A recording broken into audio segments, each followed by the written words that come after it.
पवित्र एवं महान दिन आदिका आज स्वर्गत अटल बिहारी वाजपेयी जे कि आम भारत रत्न पूर्वतन प्रधानमंत्री राष्ट्रपुरुष अष्टम श्राद्धवार्षिकी यही अवसर में दिग पॉइंट मुक्तेश्वर कल्याण मंडप में आम अटल स्वाभिमान मंच तरफ अटल परिवार तरफ एक कार्यक्रम करूँ जो बहु मात्रा अटल प्रेमी अटल परिवार सदस्य मैंने योगदान करते आज अटल जी आम स्मृतिचारण कलु पुष्पमाल्य है प्रदीप प्रज्वलन है अटल जी विषय बहु व्यक्त माने बहु मान्यवर व्यक्ति माने बहु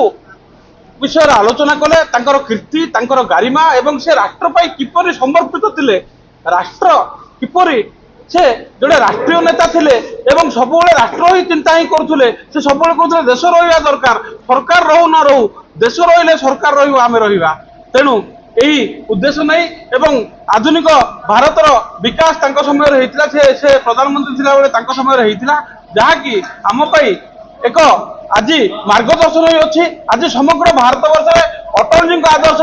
भारत वर्ष केंद्र सरकार राज्य सरकार विकास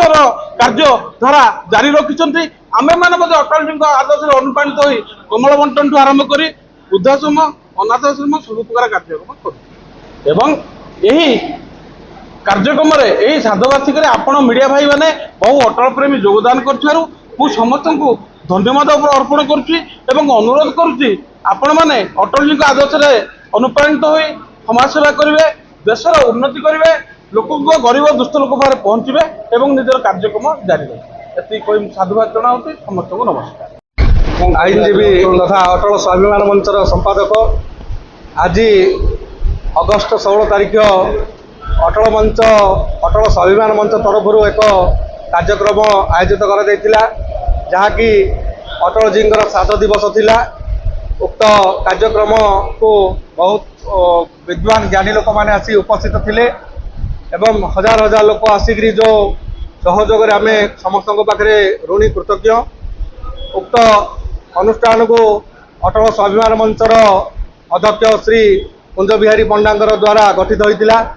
आज को प्राय 3 वर्ष है उक्त कार्यक्रम को जारी रखा जाइछि। यही अनुष्ठान मुख्य उद्देश्य लक्ष्य होची गरीब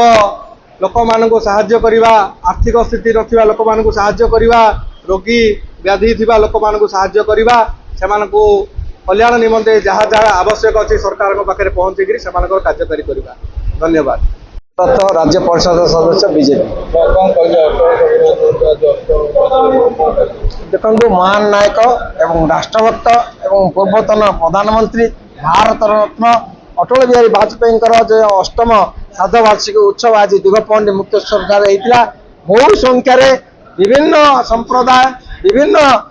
गुणी ज्ञानी भद्र व्यक्ति माने आज यही उत्सव में जोग देते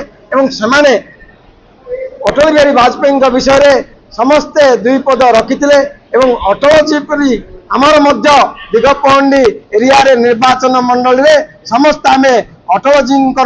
ये को गुणगान करूँ एवं तांकर परी तांकर पथ को पाथय करी आम निश्चय एरिया विकास दिगरे एवं ए एरिया समस्त गरीब कल्याण कार्य को जेपरी सुचारू रूप हो पार ता प्रति आम समस्ते ध्यान दो।